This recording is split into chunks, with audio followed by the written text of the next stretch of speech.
Hello there and good afternoon. You're watching Lunchtime News on TV1. I'm Amavi Banagoda and let's start off by taking a look at news this afternoon.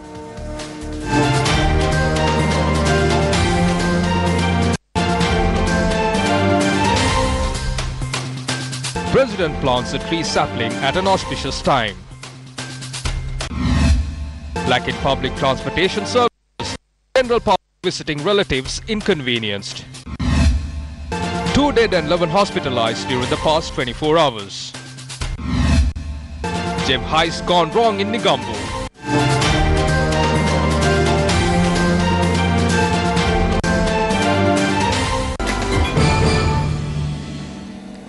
In one of your headline-making news this afternoon, an auspicious time to plant trees has been added to the Sinhala and Tamil New Year rituals.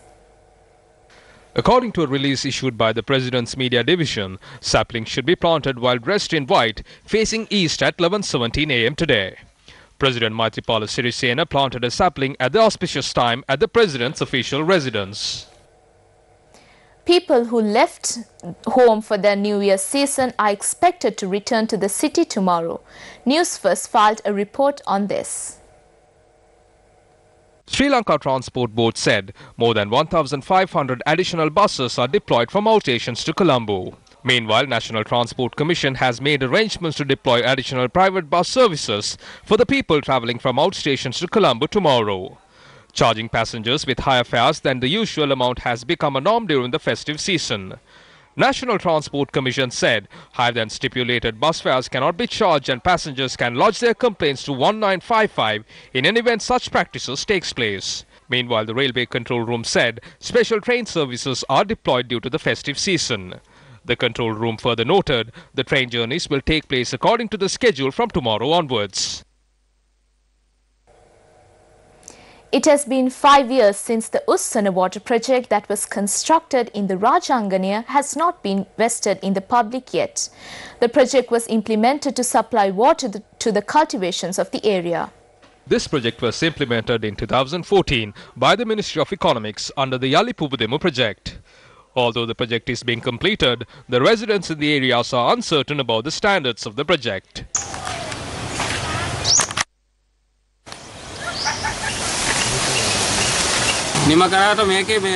Even though it is completed, the farmers don't get a drop of water from it.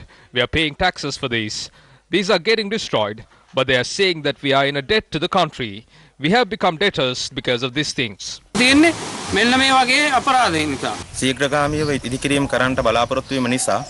Because they wanted to do the project fast, the pipelines that should set 3 feet in depth was done in 1.5.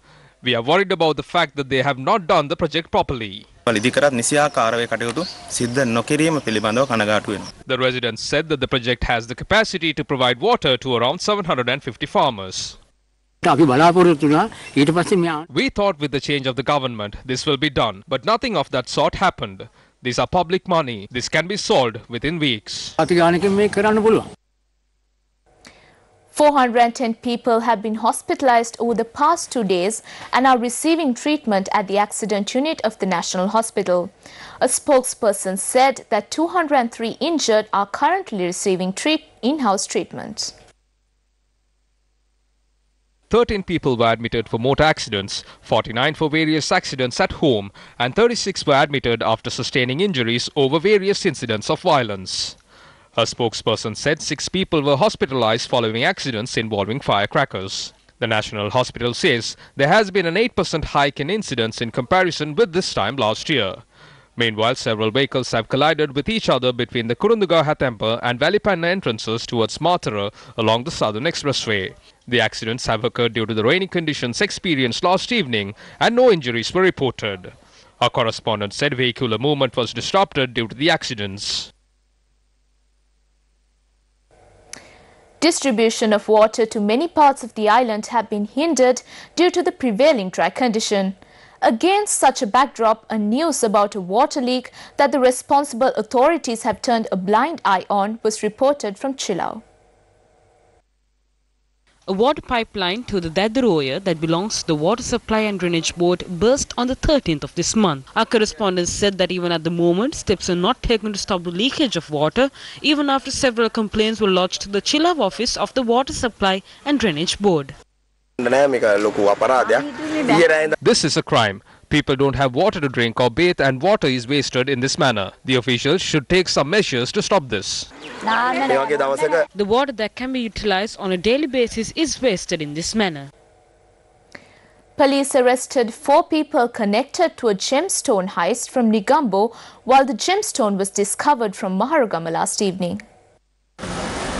Police said on the 24th of March, a man carrying over 25 million rupees worth gemstone had visited a hotel in Negombo for a sale. He was abducted and was robbed of the gemstone and 50,000 rupees in cash. 4 men from Waikala, Homagama, Bangadenia and Vadumunegedara were arrested and are due to be produced before the Negombo Magistrates Court today. Up next is Crime Watch. A house was set ablaze and acid was thrown at its occupants following a brawl between 2 groups early this morning in Kamrupitia. 9 people, including 2 women, were rushed into hospital for burn injuries following the acid attack. Police investigations are underway over the incident. 1 person was killed and 2 others were seriously injured following a separate brawl between 2 groups in Hungama last night. Police said the brawl was the result of a long-standing dispute among 2 factions. Police arrested 4 people connected to the incident. A man was clubbed to death following dispute in Nochiagama. 1 man was arrested by the Nochiagama police over the murder. Issuing a weather advisory, the meteorological department noted the possibility for evening thunder showers is high over most parts of the island tomorrow.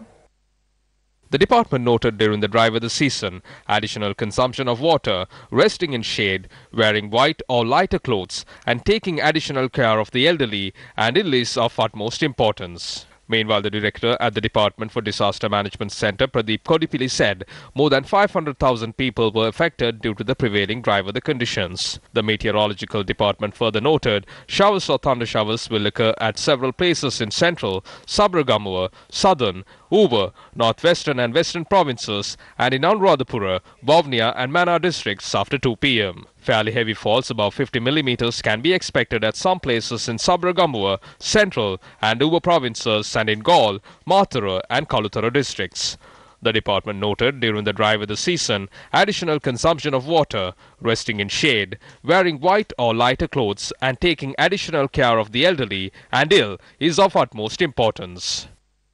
And with that, it's a wrap of lunchtime news here on TV1. Thank you for joining us. For the Newsfirst team, I'm Amavi Banagoda. Have a good day.